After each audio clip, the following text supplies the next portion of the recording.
Okay, hello. Hello. First off, do you want to tell me a little bit about yourself? Yeah, my name's Jaime Nolasco. I'm a senior studying history. Last year, I was born in Mexico City, Mexico, and I am undocumented. Okay, so first things we're going to start off with was how was your life pre-Trump elect? When he was in the running, what were your feelings? What were you doing to try to get people to vote against him if you were? And just what was your relationships to politics? Well,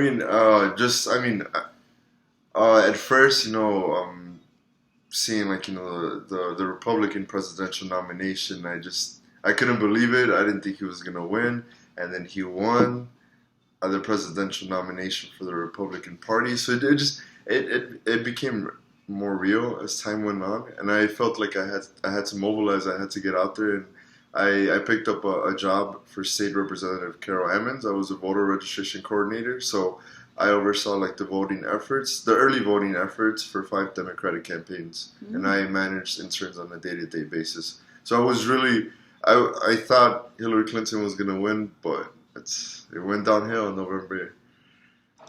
And what was your immediate reaction the night of the election and he started getting ahead? Did you think that Hillary was going to make a comeback, or did you, once he started taking the lead, did you know he was going to win? So my friends everywhere, all my friends who were like pro Hillary, all of basically any friend that I had, Uh-huh. we were all getting ready to go out to drink. We actually had like an election watch party at Mm-hmm. my place.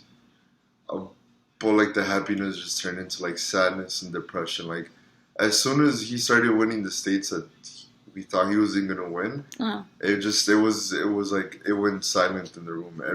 Like friends started crying. I was emotional. We had to go out in the balconies to get air. There was very very dark thoughts, and it was just shock and utter disbelief. Like I didn't. Mm-hmm.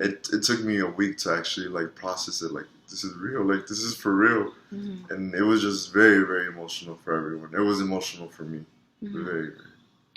And what, that week that you took the time to try to process everything that happened, what were a couple of the main things that were running through your mind that you had to continue to tell yourself over and over? So the biggest thought like that I had like was my undocumented status. Mm-hmm. So now we have a government that's going to target disenfranchised groups through the use of um, the democratic government. The leadership of this country is now targeting me, my mother, and any undocumented individual who has lived here their whole life, who has lived here a substantial amount of time and calls this Mm-hmm. place home. I call this place home. I just can't believe that this is happening like that. He now has the power to strike down DACA or the deferred action for childhood arrival that he wants to deport us. It's just I don't. I'm still in shock in that, but we'll see what happens when he Yeah. becomes president. So after you were able to get through that first initial week and really trying to process everything that happened, Yeah. what did you do? Did you stay more to yourself, or did you kind of hit like a I need to get out there and do some action? What were you able to do? So it was a little bit of both. I Mm-hmm. felt both helpless Mm-hmm. and I felt mobilized. So I was constantly like shifting between those two emotions. Like, oh my, what am I gonna do with my life? What is my mom gonna do? What am I, does my life have a future? What am I gonna do? Mm-hmm. Uh, and then I talked with some friends from the Mexican Student Association, Naomi and Katia, and it felt great like being with friends again and talking about like action basically. So we pretty much like organized a rally, the Not My President rally here at the University of Illinois, and it was great. A lot of people showed love. It was peaceful. Words were, words like meaningful words were pretty much like Mm-hmm. what kept me through the day. And do you think that that rally was able to give you hope again, or was it a number of things that kind of helped you keep going? It shows that when people are in danger, there will always be friends. There will Mhm. always be allies. There will always be people that will have your back, no matter what the situation is. Mhm. Even if it's if I'm undocumented, or say the other person believes in Planned Parenthood, say for that, or if they're being targeted for their religion, Mhm. we're in it together. It's no matter the issue, everyone deserves the equal amount of liberties and freedom. Mhm. And now that he's obviously the president-elect now, and the inauguration is going to be pretty soon when we come back from winter break, where do you see yourself in all of that? Or how do you plan to keep yourself Yeah. sane and whatnot? Oh my.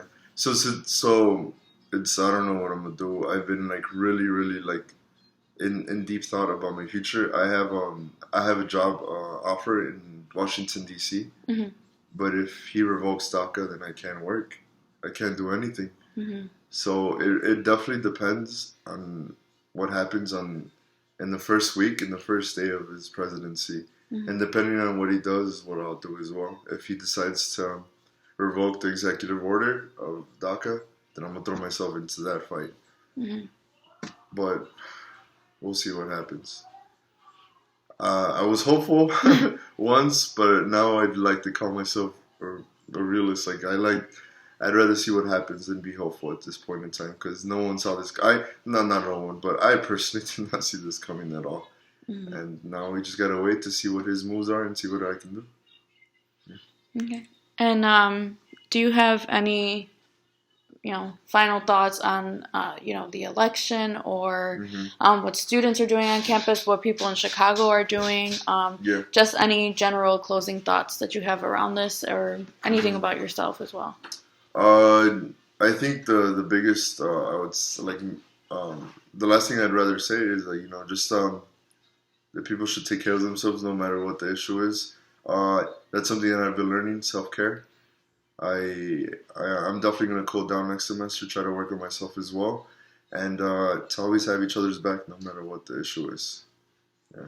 Okay, and I do want to thank you for doing this interview with me, and I want to thank you for being extremely open and getting your name out there, especially your face, on behalf of being an undocumented student. So thank you so much for taking the time to speak with me and being open, and we'll get through this Awesome. together. Thank you. Thank you.